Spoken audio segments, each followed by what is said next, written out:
Hey, Legal Rebels, this is Tom Martin. I'm the founder of LawDroid, and this is my podcast, LawDroid Manifesto, where I interview legal innovators about how they do what they do. In this episode, I interview Greg Siskind, immigration law pioneer and founder of VisaLaw.ai, whose 3 decades of advocacy and innovation have transformed how technology serves both immigrants seeking their American dream and the lawyers fighting for their rights.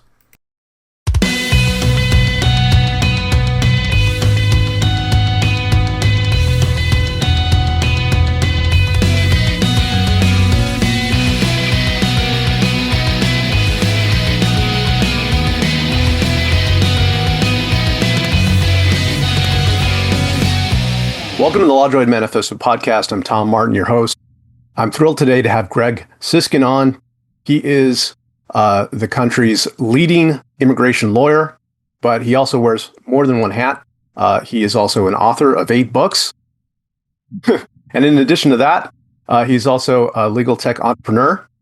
And so his law firm is Siskind Susser. It's been around 30 plus years, focusing on immigration and books, many of which I think the most recent one was with Ayla, and then VisaLaw.ai, which actually through that effort, Greg won the first AI innovation award that we had at the American Legal Technology Awards last year.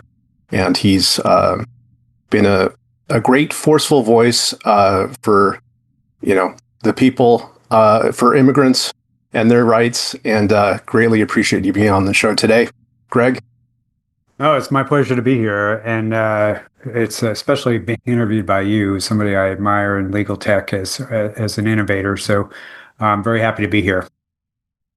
Well, thank you so much. And, I know there's a bit of delay between when we record this and when it comes out, but I think the latest that people will probably remember, even when this comes out, is that the latest with immigration. What's going on? Well, if it really, actually, it's like pretty dramatic from week to week. And I actually started with, when the new administration started, a live stream with colleagues just to kind of report on the week's developments. And every week, it's like, it could be, there's a debate about whether we should stick to an hour because so much has happened in the last week. So there's always a ton going on. Most of the emphasis for the administration has been on the stuff that you see in the news regarding people that are undocumented and are facing removal. The last week and a half, though, involved a big change for employers of skilled immigrants. For the H-1B visa category, people have heard about it. They assume it's just tech workers. It's actually any jobs that require bachelor's degrees or higher. So it affects religious institutions, it affects K through 12 schools, it affects rural hospitals. It's a lot of categories other than just sort of the tech workers that people think about.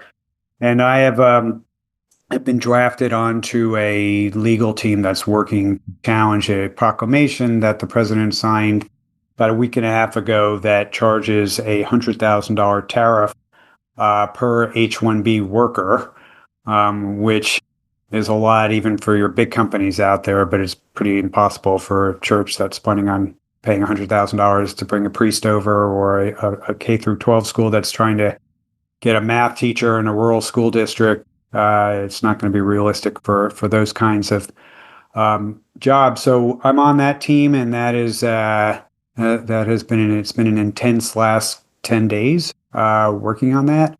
And kind of swept aside just about everything else that I do over the last week and a half while that's happening. Happens once in a while, but and I'm in the middle of one of those periods right now. So I'm about to be past my part of that process. So I'm hopefully this suit is going to get filed in the next couple of days. It certainly does feel like it's been the Full Employment Act for immigration attorneys with this new administration. Yeah, no, that's for sure. I tell people it's like they have a hard time believing that for the first half of my career, immigration was pretty obscure, pretty boring stuff. And that, it was changing from administration to administration. But honestly, most people didn't know really much. They didn't know what immigration lawyers did. They didn't hear from us that often. And it's been, the last 10 years have been just crazy. It used to be immigration law was they would do these surveys of like we would be the happiest of any legal specialty when they surveyed us and the lowest paid. Now it's probably lowest paid and most stressed out at the same time. But I love it. I've enjoyed it my whole career. In fact, I wouldn't be practicing law if I didn't find immigration law. I was actually planning an early exit from law until I accidentally got assigned well, it wasn't accidental that I got assigned the case, but once I saw it, I liked it, and it's like, oh, maybe I'll stay with law. And now it's 30 some odd years later since that first case. Well, let me just say thank you so much for what you do, because there are so many people affected, some of which may not be professionals, but have the same rights and same desire to enjoy the American dream, be a part of it, contribute, and thank you for helping protect their rights. Well, I'm happy. I'm happy to do whatever I can, and I surely know that there's a lot of other lawyers out there, especially the ones that are working down at the border or working in the detention facilities, that they're doing amazing work on there, and I'm happy to do anything I can to support those folks. And it's something we have a little bit in common, is that one of my first practices that I created for myself, actually, my wife is Canadian, hence me now living in Vancouver, Canada. But beforehand, I was living in LA, and I wrote up her fiancé petition to have her come down and get married in Los Angeles. And so I dabbled in that, and then I created a little bit of a forum practice, and this was back in 99. Member of AILA, but just for a little while.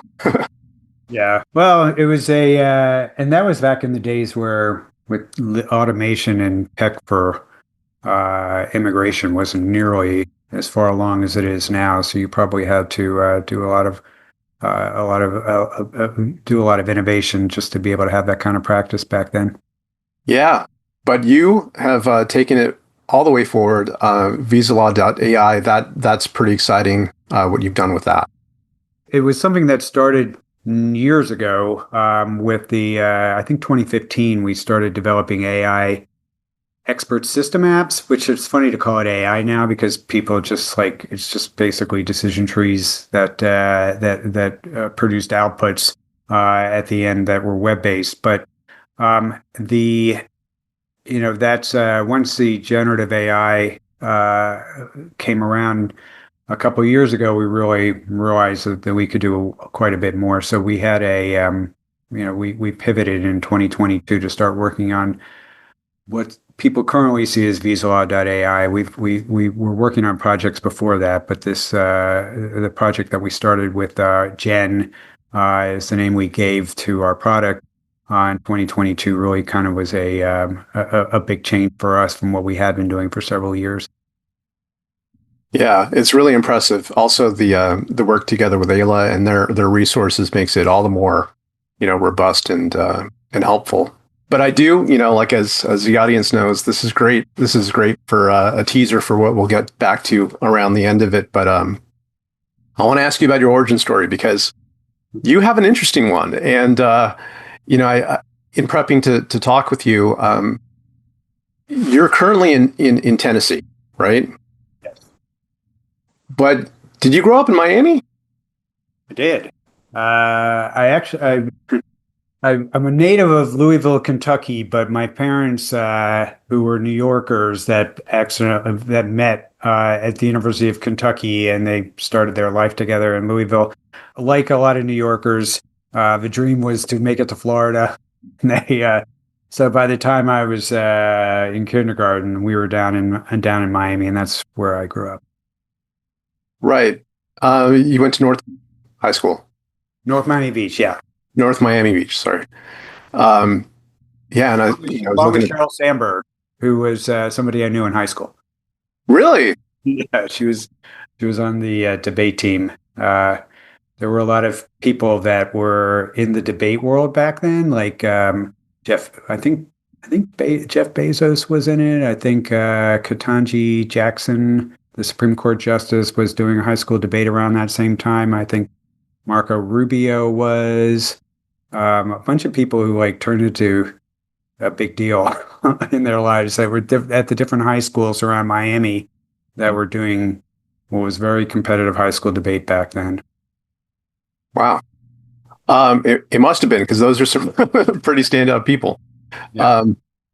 So they're originally from New York City, your parents? My father's from New Jersey. My mother was from Westchester. Okay. And what were they like? Like what did they do? Well, my mom was a teacher, and my father was in advertising. And he was an entrepreneur, and he always had little advertising. Well, he had an advertising agency in Miami that had different iterations over the years, but essentially he was running the business side of the ad agency, and then he had a partner that was running all the artistic work that was associated. So my father had a lot of influence on me as far as being an entrepreneur, and really kind of like seeing that as more normal than being working for somebody. And he was great at marketing. A lot of my early ideas and all that, I would basically sit around with him for a couple hours, mapping out this or that and what the best ways. And there's a lot of similarities between an advertising agency and a law firm. I mean, they're both services agencies that are operating on a lot of the same kinds of ideas. So he was great, and he passed away in his 60s. So he hasn't been here sort of for the latest phase of my career, but he was certainly a big influence for me for the first half of my years. And it's great having those conversations with your parents where you get to like kind of talk about what you're working on, and especially with your father having a marketing background to kind of spitball things and think them through. It must have been a great experience. Yeah, definitely. And you said that your mom was a teacher? My mom is a teacher, and she sort of like had, I guess, she was always the one who was like more worried about my, definitely more conservative as far as her, not politically conservative, but conservative about choices and all that. I think she was always sort of really worried. Like, I started at a large law firm, and when I told her that I was going to leave and start my own solo practice on there, she was pretty panicked about it. I think she had dreams of my being a doctor from from day one. So my mother, she's sort of come to, and she's very much still with us, has come to, I think, appreciate it. My sister actually ended up doing something similar, where she started working for another law firm, and then and then she eventually bought out with another lawyer the firm that they were working for, and she has been with the same firm her whole career, first as an employee, and now she's an owner of the practice. So we traded a lot of notes about law firm economics. Was it a big family besides your sister? Did you have any other siblings? I had a younger brother. He was an entrepreneur as well. He was in the car business. He passed away a couple of years ago in an accident, but he was sort of similar to the three. It's kind of funny that we all ended up basically running businesses. The two lawyers and the car dealer. It's an interesting combination, but yeah, and I think we were all influenced by my father, probably in that regard. Well, my condolences on his passing. Thank you. So were you the oldest, or was your sister? I'm the middle. Okay. Take that for whatever direction you want to go on there, but there were definitely, I think what they say about having three children myself, I sort of like I've kind of noticed the same kinds of dynamics on there between the middle of the baby and the oldest. Yeah, for sure. I have two girls, so my older one is definitely a bit more responsible and practical and pragmatic, and my younger one is, I wouldn't say attention seeking, but she definitely knows how to get people's attention, um, and a lot of fun. Yeah, but the youngest one turned out to be the lawyer of the three. So that's been kind of, she just graduated law school and took the bar exam. So she's in that waiting period right now, but she is not an immigration lawyer. She's going into copyrights and trademarks. So it's a very different world, but I pay a lot more attention to that world now because I'm a business owner for the with the software business that we have. I have to think a lot more about IP issues than I ever have. So it's been kind of fun for me to be pressing my daughter for advice on different kinds of issues that we're having to deal with, and she's got a lot of thoughts. Your father definitely sounds like an entrepreneurial inspiration there. Was there anyone that kind of gave you the idea of going into law? Like where did that idea come from? Well, so first of all, high school debate was a big influence, and I did that for all of high school. Even before that, they used to have these public speaking tournaments. The Optimist clubs in Miami would run these speech tournaments. So I had that background. I had a weird educational background a little bit, where I ended up skipping a year of high school. So I was 17. I just turned 17 when I left for college, and then I also ended up. I had a lot of AP hours, but when I got there, so I ended up finishing college when I was 19, and then I went to law school. But I really, at that point, it was like, if I don't like it, I'm like, I still have a lot of time to make decisions on it. So I was going to law school, I don't want to say to kill time on there, because I actually wasn't really interested in the subject. I just wasn't sure yet whether I was going to be a lawyer at that point, but I figured that it would be a really good background to have a law degree for whatever I eventually went into.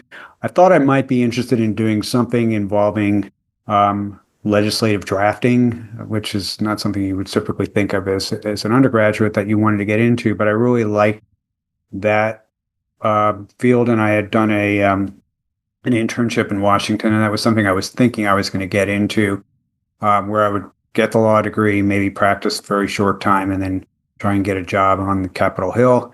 That was the plan. And then, so I was I went to a large law firm at the beginning, figuring I could try out some, with larger firms, the benefit is you can try a lot of different kinds of work out. And I was mostly doing corporate work at this firm, some environmental work, which factored in a very nice way into letting me move into my own practice, because I co-authored a book that I made a lot of royalty money on that helped to finance my leaving the firm. That was an environmental law book.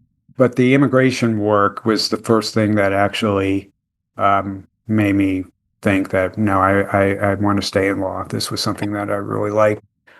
So even though at the beginning of my career, I didn't think I would be doing it for more than a year or two, as soon as I got into immigration law, I knew that I was going to be in it for the long haul. So your first exposure to immigration law was at that law firm, the first one you worked out? Yeah. So this is a big firm in Nashville, great law firm that recently got bought out by a big global law firm on there. So they had an immigration matter that came in. Actually, so I got that case assigned to me because I had written in law school, which I didn't even think it was an immigration law article, but I wrote a paper in law school on the integration of the European legal profession, and basically how lawyers in one country could practice in other countries, and why it was easier for a French lawyer to practice in Germany than an Alabama lawyer to practice in Tennessee. Yeah. There. And that paper got published by the ABA's International Law Journal, and a partner at the firm saw it and decided that sounded like immigration law. And so when he was the one who had the most international practice in the law firm, and so the next time an immigration matter came in, which he would normally refer out, he said, "Why don't you try it and see what you think?" And I did, and it was great. One thing I want to emphasize to everyone listening, you kind of you mentioned it, but I think it's extremely impressive. Graduating early from high school, burned through Vanderbilt in 2.5 years, bachelor's in political science. That's wow, that you were on fire at that point. And you have remained so, like the remainder of your career. Well, I tell people it's like I was also paying my own way through. I didn't want to get any money from my parents once I left. I felt like I wanted to be independent and my own person. So I also figured out that you could save a lot of money if you got college credits in high school, and then you also took heavy loads in college and did summers on there. So that had a lot to do with it. Also, was just wanting to be completely independent. Understood. And then also like the ties, like you're back in Tennessee again. Well, you went to Vanderbilt undergrad, but you went to the University of Chicago Law School. So Yeah, a Miami boy going to Chicago. I was cold. It was like I gotta head back south. I had friends in Nashville and from college, and I just decided that, and it's a great city on there. So I decided I'll go back to Nashville and figure out what I want to do, hang out with friends, and then go from there. But I actually met my wife about 2 years into practicing at that firm, and she was from Memphis. So once I had my law practice up, and she was, I guess we'll probably talk about sort of the next phase, but most of my clients were not in Tennessee. So my wife, who, raised to me, that's like, why do we need to be in Nashville? Why can't we go back to Memphis if your clients are mostly not in Tennessee anyway? So that's how I ended up back in Memphis, where my wife is from, and we've been here since 1998. So I'm almost a local. Takes a while in Memphis. yeah, I mean, I love Tennessee. I've been lucky enough to work with Tennessee Alliance for Legal Services, and also like Kat over in Vanderbilt is Saw her the other day. yeah, I've seen a lot of it. And last time I was there, my wife and daughter went over to Memphis to go to Elvis's Graceland there. I want to get into the transition because you worked at that firm for 4 years before you launched your own thing, right? So I was, like I said, I was in the corporate department doing a little immigration work and also on loan to the environmental department. And that matters because I got assigned this project to work on a 50-state research project on medical waste law, which at the time there was all these needles washing up on beaches in Long Island, and there was all this new legislation that was trying to regulate it. It was during the HIV era.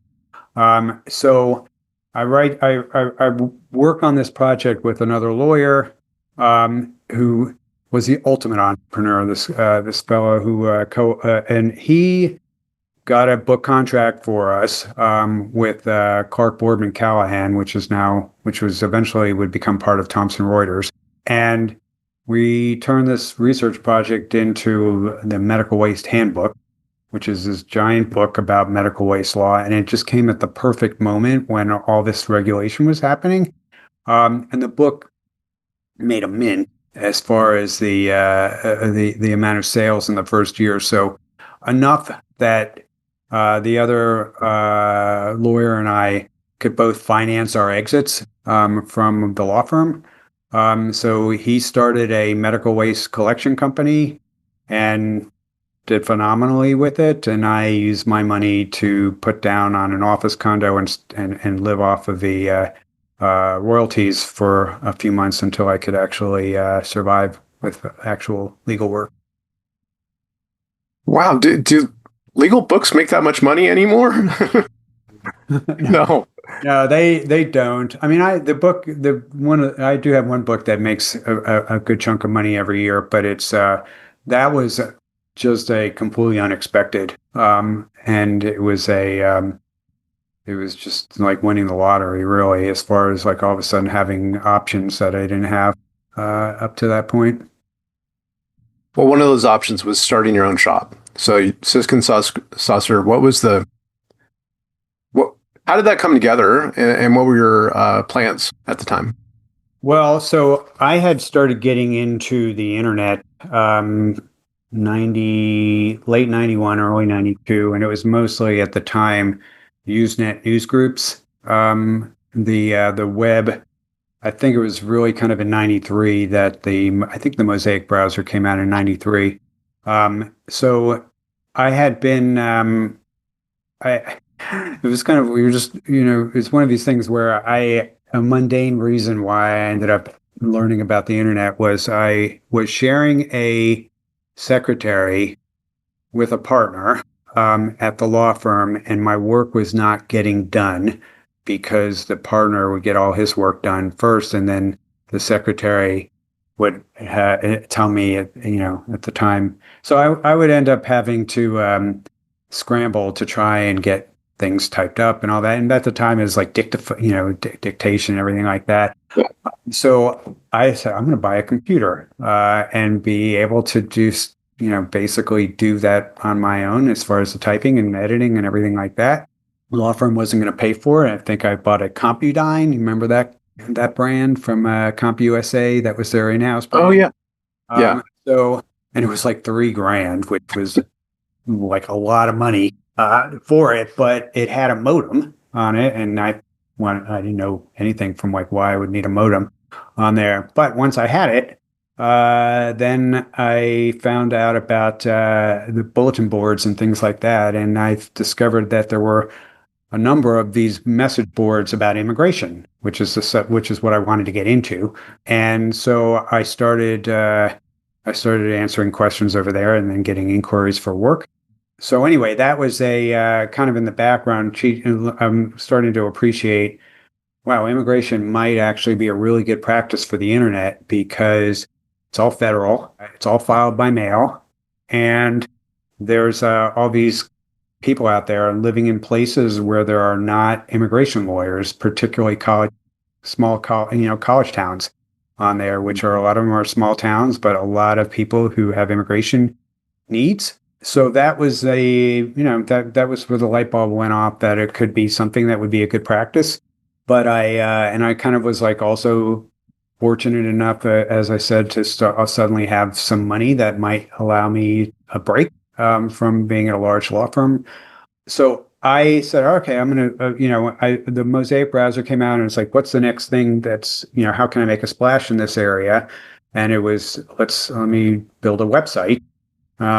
So I went over to, I think it was Bookstar or Barnes and Noble, one of those places. I bought a big book about HTML and how that on there. And I basically spent a couple of months working on that. I had a friend from college who had started up the first web hosting company, probably in the Southeast. I actually bought an office condo underneath them.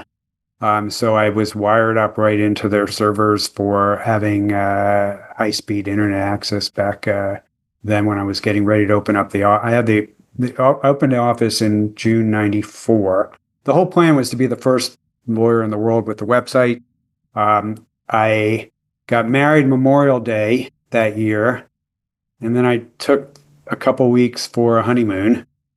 And during the honeymoon, there were two DC firms that jumped online before me, so I didn't get to make that claim. But it's my father. My father was sort of pointed out. It's like when we were talking about these two firms on there, because he was very much part of my marketing planning back then.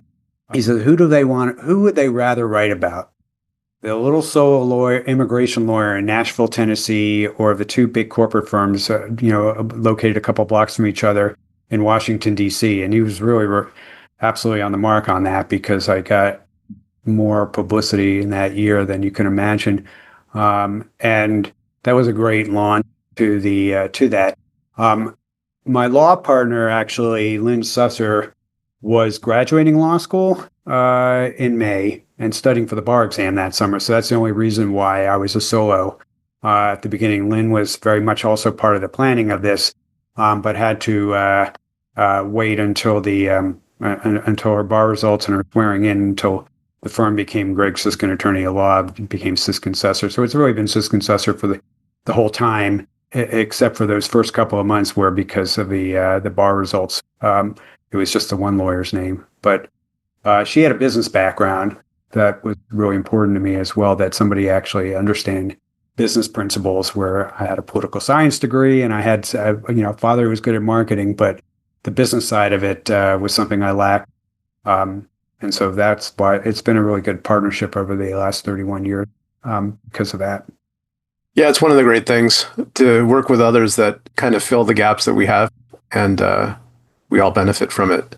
I think that it's pretty remarkable that you launched in June of 1994, and here we are, 31 years later, and you've grown to what, over 60 people?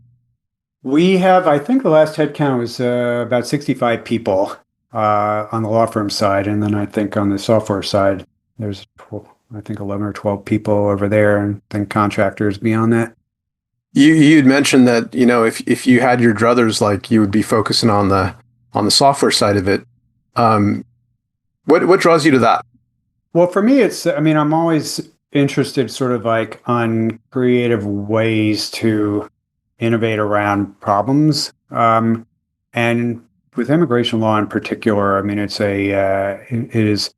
a lot of problems in immigration law. There's big access to justice problems where there are probably 2/3 of the public that are not getting served by immigration lawyers because they either can't afford them or they're just not available, because there's only like the American Immigration Lawyers Association membership. There's, I think, 17,000 members, and that's probably 90% of the immigration bar, versus 1.3 million lawyers that are out, that are in the United States right now. So that's attractive to me. I've always been obviously a tech fan since the beginning, but I really like especially with the AI, the ability to work through a lot of the more stressful, mundane issues that lawyers have to deal with, whether it's drafting or legal research. And I've also, I've always enjoyed writing. That's been an essential part of my career. And now what I'm finding is that I got into publishing a bunch of years ago as well. Reed Trouts and I, back to back, were running the ABA's law practice book publishing program back in the early 2000s. And I've seen, so I started a publishing house spinoff from the law firm maybe about 12, 13 years ago, and really enjoyed that part of it. And I see the AI work I do now also as an extension of the publishing business that I was in before for a lot of reasons. There's similarities, and I think actually the content owners have a lot of options in AI that that are unique on there. So I like that part of it. I really have close relationships with immigration lawyers all over the country that I've over the years, partially because I've written a lot of the books and that they read, and also I've spoken in a lot of their programs. So I have all these relationships, and I love the being able to sort of serve up this technology for them, and something that I can see every day is making meaningful differences for a lot of my friends in this field. So there's a lot of things I like about it, and it is, I think I'm good at it, which, I think I'm a good lawyer, but there's a lot of really good lawyers out there. But there's not a lot of people that are doing the technology development for them. And I really feel like having the legal background and still being very much a practicing immigration lawyer, that makes a big difference in the product. And so I say I would love to be working on that all the time, but really, actually, I do like to be still connected enough with immigration law on a day-to-day basis that it shows in the product. So I hope that answers the question.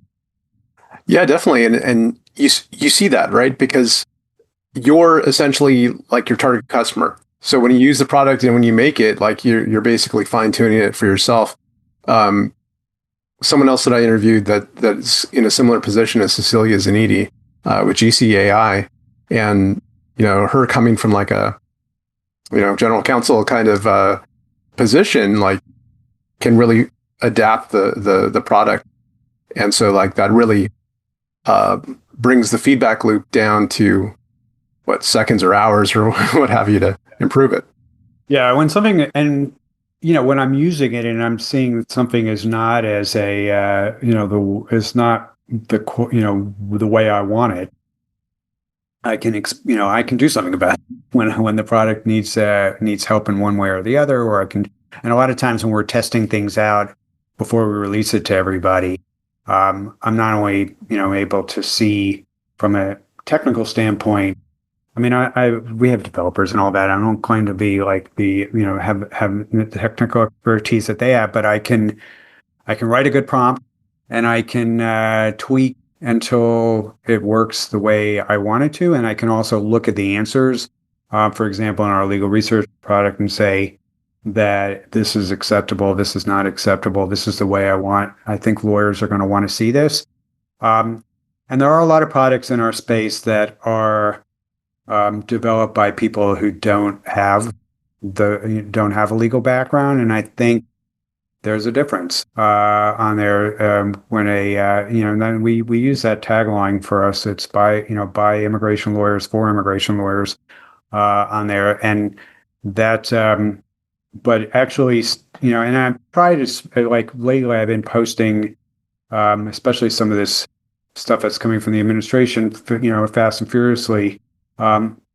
Examples of the way that I'm using it to sort of be able to analyze quickly what's coming out and being able to even for this litigation that I was talking about before, being able to give some examples that are tied to that of ways that we've been using it on there. It's helpful, I think, to have an actual lawyer showing you how they're using it in the real world.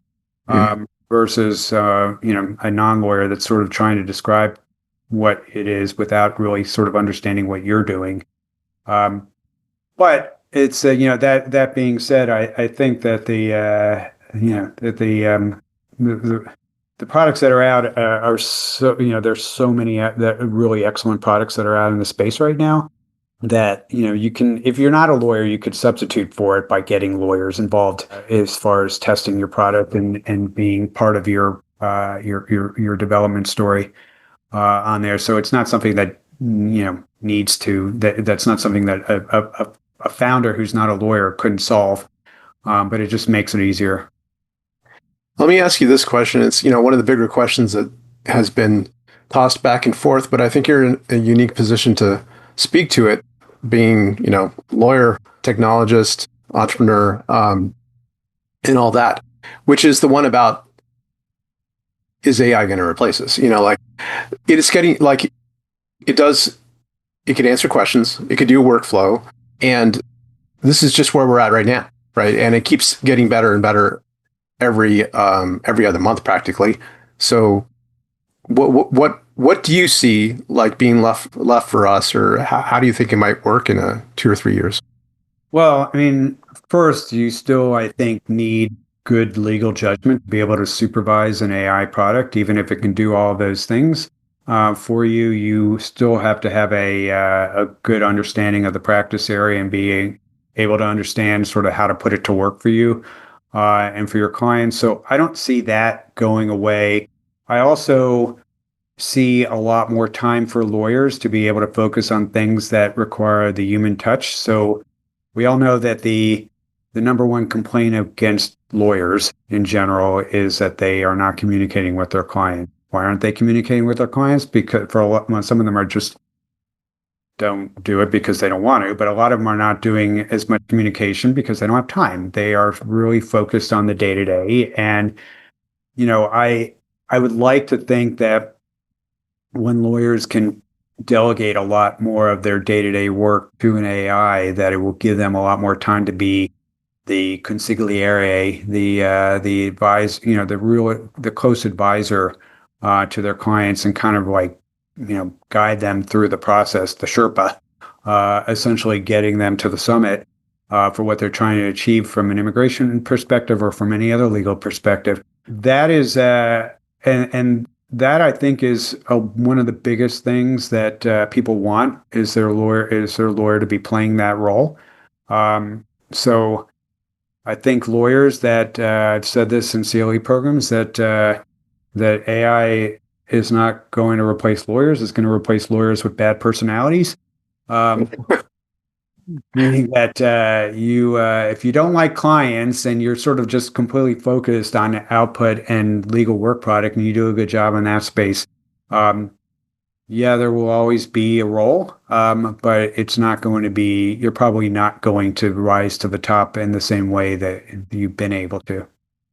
Yeah, I've heard the other phrase too about like if you act like a robot, you might be replaced by a robot. But yeah, definitely. And it's a benefit to clients, right? It raises our game and makes us more responsive and a better experience for them. Yeah, and it might be as for some lawyers, they're just also instead of spending more time with each client, they might also be able to just be able to take on a lot more work, which also would be good from the access to justice perspective if lawyers were able to handle a lot more work, able to charge less money because the AI saved all that time, and they're able to help a lot more people. So I see, that's also a direction that it can go in where the lawyers will be able to manage higher volume operations to the benefit of to the benefit of the public. A lot of that might not appeal to a lot of lawyers, I think, but a lot of lawyers like systems and are like and might like that aspect of it is being able to do a lot of good for the with the same amount of time that they have now, being able to serve a lot more people. Well, I'm curious since I have you on the show and you are an immigration lawyer who does a lot of work and you're dealing with the latest that's coming out. I mean, are the doors closed to the U.S. or is that really where we're going? Do you think that it's just interesting to me, like to fight back is to fight back and try to advocate for people's rights in courts where the judges are appointed by the executive, right? So it's like it's a difficult road, and I'm just not sure where it's going exactly.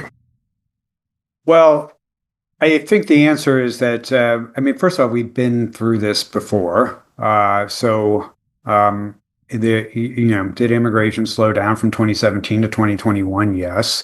Was it a lot harder? Yes, but most people still managed to get their immigration objectives met. Obviously, this is sort of a different, a whole different level that we're facing right now versus the last time. But I do think that we've already, as depressing as things seem right now, there have already been a lot of victories on birthright citizenship, and the Alien Enemies Act essentially being overruled as far as a legitimate reason to remove somebody without process. And there have been a lot of wins in court, and I'm still optimistic that we're going to see a lot of that. I'm more worried not so much about whether the administration can shut off all immigration as whether they just make the U.S. so undesirable as far as being a place to immigrate to that I'm more worried about sort of the long-term brand effects that people have seen the U.S. sort of as the primary dream place that you'd want to eventually locate to. If you're a kid who is got parents who want that kid to aspire to the top of their field, they might say, "Oh, that kid, I want my child to go to a U.S. university."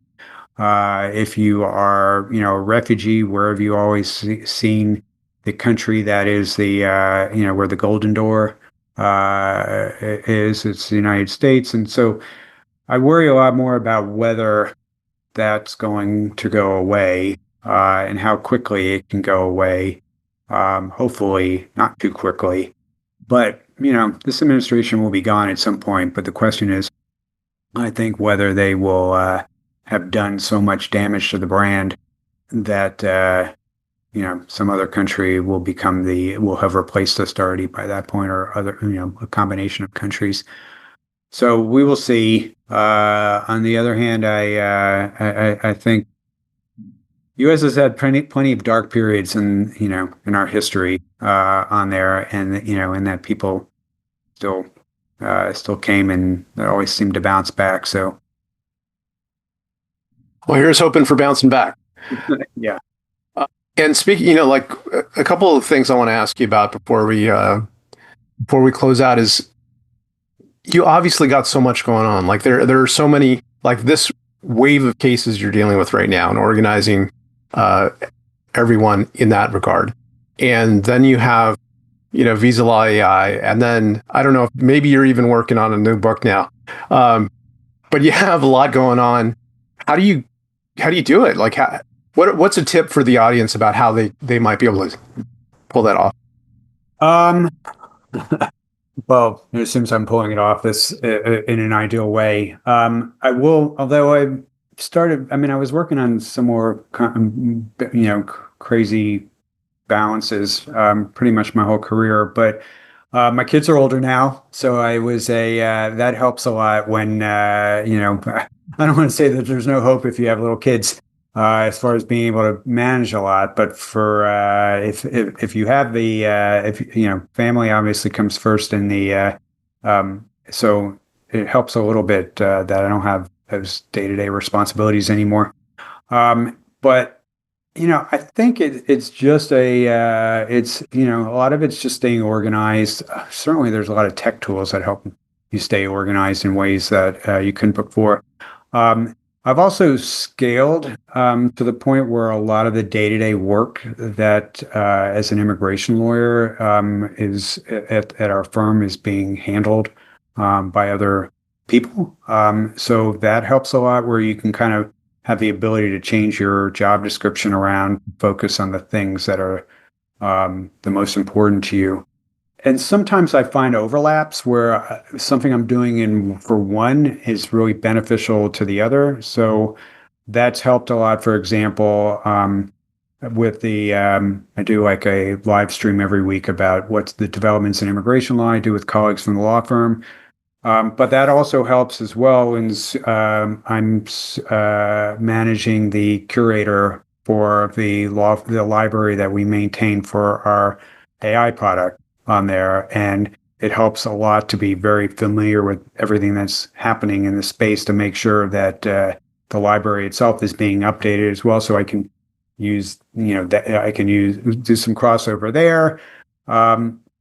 The litigation work I'm doing right now has been a great way to show off some of the AI capabilities that we have, and so I try and look for ways that I can sometimes get a double benefit from it. Certainly, the writing projects I work on in a lot of cases. A lot of the big book that I work on for AILA, this practice and procedures manual, this 4,000-page monster, that is great for AI on there. And that is why I knew that we could build a really good product, because I was an early tester of CoCounsel before CoCounsel released their product on there. And I was able to have my book in that product to be able to test out how it answered questions. And Pablo told me that I should look at trying to build this company on there. So he was a great encourager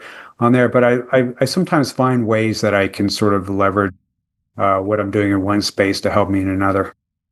That's a great piece of advice for everyone. Like, if you could double it up, if you can get more mileage for what you're doing, why not? And yeah, absolutely. Like, that playbook it works perfect with LLMs, right? Because that's all the fabulous context that helps to It's a inform big it. systems manual, basically. Yeah.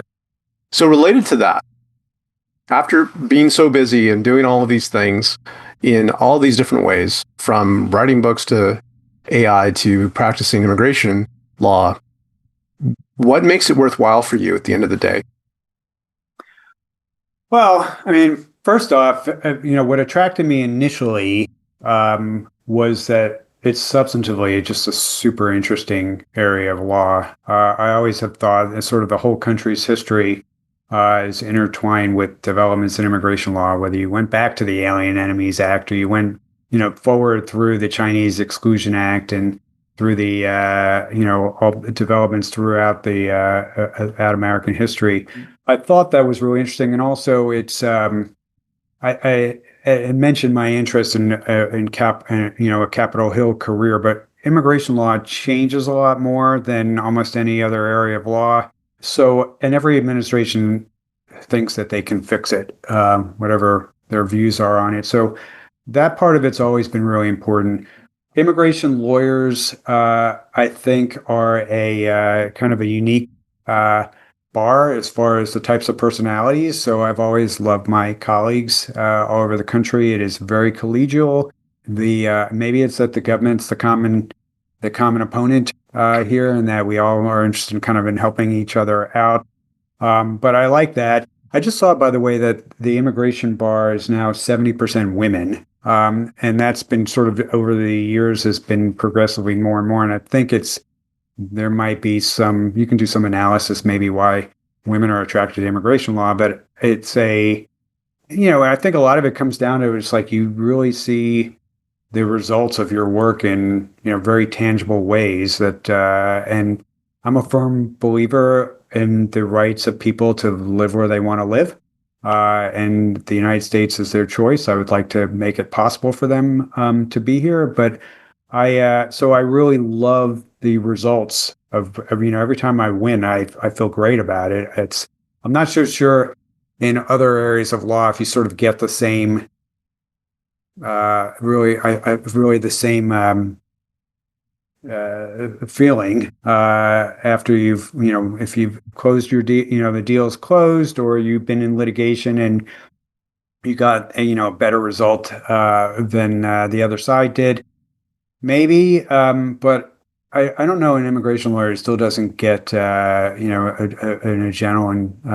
adrenaline boost when they have good news to report to their clients. So that's a lot of it, and I still feel that way. And even when perversely when it gets harder, and I can get those results for clients, you feel even better about it because you know that really in a lot of cases required good lawyering to be able to get to that result. So I'd say I'm still encouraging people to go into immigration law. I think that even with all the stress and everything else that we're dealing with, I think it's really sort of a great way to use your law degree.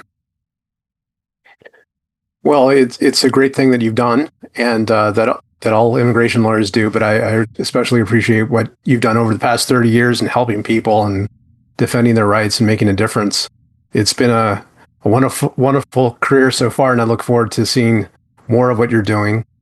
And for the audience who has been listening, how can they keep in touch with you? Well, I have a website that's still around, that visalaw.com website, or visalaw.ai if they want to learn about the AI product. And I still have a Twitter/X following that I'm still posting on there, as well as LinkedIn. So I'm usually pretty easy to find if people go to social media and they look for my name. Well, Greg, it's really been a pleasure getting to talk with you. Thank you so much for being on the show. Thank you. Enjoyed it. And thanks all of you for listening in and watching. It's been a real pleasure. I really admire Greg and what he's accomplished, and I hope you've learned a lot from him. So, see you next time. Thank you so much for watching the latest episode of the LawDroid Manifesto podcast. To keep in the loop about upcoming episodes, please subscribe to LawDroid Manifesto, and you'll get notified. Thanks for watching. See you next time.